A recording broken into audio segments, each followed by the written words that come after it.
pagtulong natin ay nasa pangalan ng Panginoon. Siya ang lumikha ng langit at lupa. Ating ipahayag ang ating mga kasalanan sa Diyos. Ang ating Diyos ay Diyos na mahabagin at mapagpatawad.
Mapalad ang tao na pinatawad na yaong kasalanan at nalimot na rin ang kanyang nagawang mga pagsalangsang.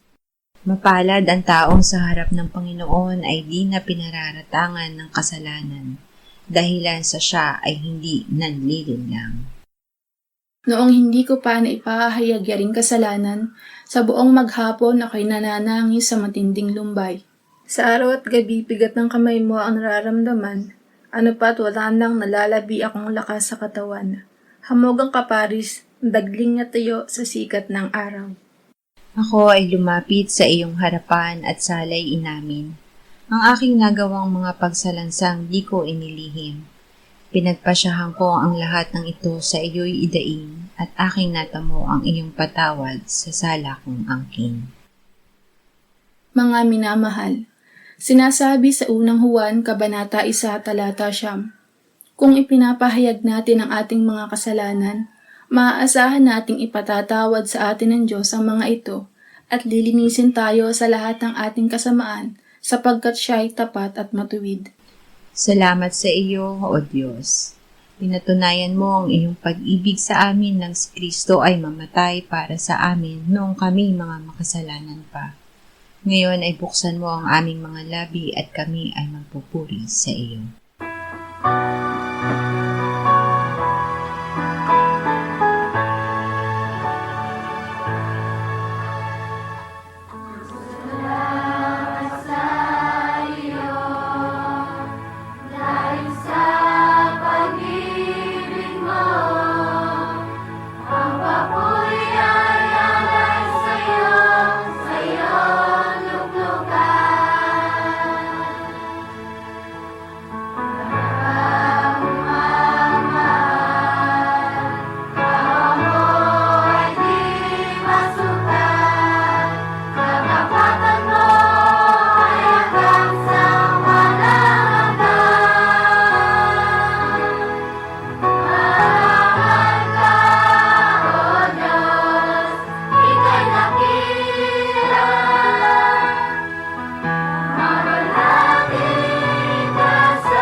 Santiago 5:13-18.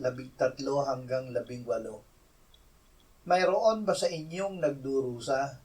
Manalangin siya. Mayroon bang masaya? Umawit siya ng papuri. May sakit ba ang sino man sa inyo? Ipatawag niya ang matatanda ng iglesia at kanilang ipanalangin siya at siya'y pahira nila ng langis sa pangalan ng Panginoon. Ang panalangin na may pananampalataya ay magliligtas sa may sakit at ibabangon siya ng Panginoon. At kung siya ay nagkasala, siya ay patatawarin. Kaya't ipahayag ninyo sa isa't isa ang inyong mga kasalanan at ipanalangin ninyo ang isa't isa upang kayo'y gumaling. Ang panalangin ng taong matuwid ay makapangyarihan at mabisa. Si Elias ay isang taong may likas na gaya rin ng sa atin at siya'y taimtim na nanalangin upang huwag umulan at hindi umulan sa lupa sa loob ng 3 taon at 6 na buwan. At muli siyang nanalangin at ang langit ay nagbigay ng ulan at ang lupa ay sinibulan ng bunga nito. Ikaw mismo ay manalangin.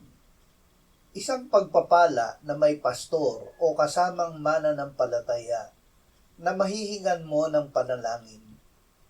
Ngunit hindi ka tunay na nananalig sa panalangin at sa magagawa ng panalangin ng iba kung hindi ikaw mismo ang mananalangin. Ikaw mismo ang dapat na lumapit at makipagdiig sa Diyos. Lalo na kung ikaw ay nagdurusa, ikaw ang dapat sumunod sa salita. Mayroon ba sa inyong nagdurusa? Manalangin siya. Kung ikaw ay mananampalataya, ikaw ay ginawa ng Diyos na matuwid dahil kay Kristo. Sinasabi sa iyo ng Diyos, ang panalangin ng taong matuwid ay makapangyarihan at mabisa. Malalaman mo ito kung ikaw mismo ay mananalangin. Awit 66:16-20. Kayo'y magsiparito at inyong dinggin, kayong lahat na natatakot sa Diyos, at ipahayag ko kung ano ang kanyang ginawa para sa aking kaluluwa. Ako'y dumaing sa kanya ng aking bibig at siya'y pinuri ng aking dila. Kung iningatan ko ang kasamaan sa aking puso, ang Panginoon ay hindi makikinig. Ngunit tunay na nakinig ang Diyos. Kanyang dinidig ang tinig ng aking panalangin. Purihin ang Diyos sapagkat hindi niya tinanggihan ang aking panalangin ni inalis ang kanyang tapat na pag-ibig sa akin. Panalangin ng pagpapahayag ng kasalanan. Tiyakin na wala kang ikinukublig kasalanan bago manalangin. Sinabi ni David, nang hindi ko ipinahayag ang aking kasalanan, nanghina ang aking katawan sa pamamagitan ng aking pagdaing sa buong araw. Sa araw at gabi ay mabigat sa akin ang iyong kamay, ang aking lakas ay natuyong gaya ng sa init ng tag-araw. Kinilala ko ang aking kasalanan sa iyo at hindi ko itinubli ang aking kasamaan. Aking sinabi, ipahahayag ko ang aking paglabag sa Panginoon at iyong ipinatawad ang bigat ng aking kasalanan. Unang Juan 5:13-15. Ang mga bagay na ito ay isinulat ko sa inyo upang inyong malaman na kayo'y mayroong buhay na walang hanggan sa inyong nananampalataya sa pangalan ng Anak ng Diyos. Ito ang ating kapanatagan sa Kanya, na kung tayo'y hubigi ng anumang bagay na ayon sa Kanyang kalooban, tayo'y pinapakinggan niya. At kung ating nalalaman na tayo'y pinapakinggan niya sa anumang ating hingin, nalalaman natin na natanggap natin ang mga kahilingang hinihingi natin sa Kanya. Manalig na sinagot na ang panalangin. Tayo na sumasampalataya ay pinananahanan ni Jesus. Ang Diyos ay nagpatotoo na tayo ay binigyan niya ng buhay na walang hanggan. At ang buhay na ito ay nasa kanyang anak. Ang kinaroroonan ng anak ay kinaroroonan ng buhay. Si Jesus ang ating punong pari na ngayon ay namamagitan para sa atin sa kanan ng Ama sa langit. Ibinigay niya ang Espiritu Santo na ngayon ay nananahan sa atin. Ang Espiritu Santo ang tumutulong sa atin sa pananalangin na ayon sa kalooban ng Diyos. Sa pamamagitan ni Jesus at ng Espiritu Santo, ay magagawa natin ang sinabi ni Jesus. Ang lahat ng bagay na inyong idalangin at hingin, paniwalaan ninyong tinanggap na ninyo at iyon ay mapapa sa inyo. Mateo 6:5-8.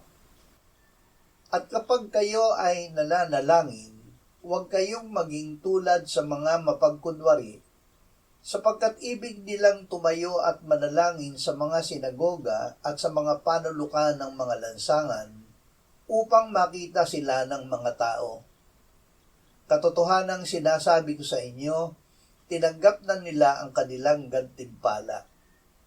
Ngunit kapag ikaw ay mananalangin, pumasok ka sa iyong silid, at pagkasara mo ng iyong pinto ay manalangin ka sa iyong Ama na nasa lihim. At ang iyong Ama na nakakakita ng mga lihim na bagay ay gagantimpalaan ka. At sa pananalangin ay huwag kayong gumamit ng walang kabuluhang paulit-ulit, na tulad ng ginagawa ng mga Hentil, sapagkat inaakala nilang sila ay pakikinggan dahil sa marami nilang salita. Huwag nga kayong tumulad sa kanila, sapagkat alam na ng inyong Ama ang mga bagay na inyong kinakailangan bago pa kayo humingi sa Kanya. Makisama sa Ama at sa Anak.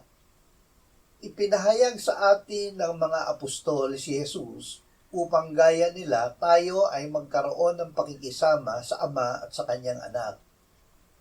Ang paraan ng pakikisama sa Ama at sa Anak ay pakikinig ng salita ng Diyos at pananalangin.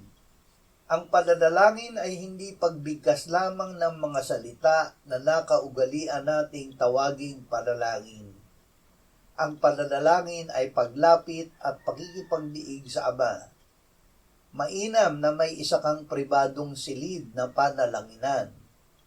Ngunit kahit wala nito, kahit saan, kahit sa gitna ng mga tao, ay makagagawa ka ng isang pribadong silid upang lumapit at makipagdiig sa Diyos. Sa paglapit mo ay nakikita ka ng Ama na nasa lihim at ikaw ay gagantimpalaan niya. Ang mahalaga sa pananalangin.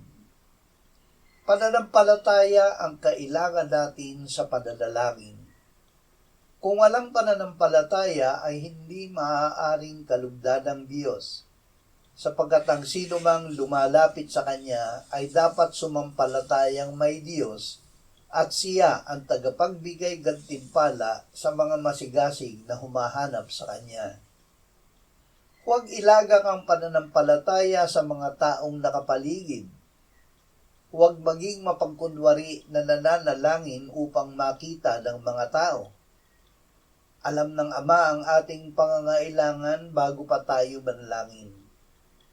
Nakikita at naririnig niya kung tayo ay nananalangin. Hindi natin kailangang gumamit ng walang kahulugang paulit-ulit na pananalita. Sa pananalangin na may pananampalataya, makapananalig tayo na tinanggap na natin ang ating hiningi ayon sa Panginoong Hesus.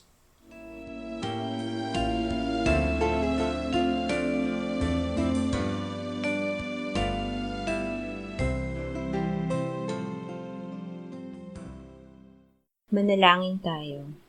Panginoong Hesus, sinabi mo, malibang kainin ninyo ang laman ng anak ng tao at inumin ang kanyang dugo, kayo ay walang buhay sa inyo. Ang sino mang kumakain ng aking laman at umiinom ng aking dugo ay may buhay na walang hanggan, at akin siyang muling bubuhayin sa huling araw. sapagkat ang aking laman ay tunay na pagkain, at ang aking dugo ay tunay na inumin.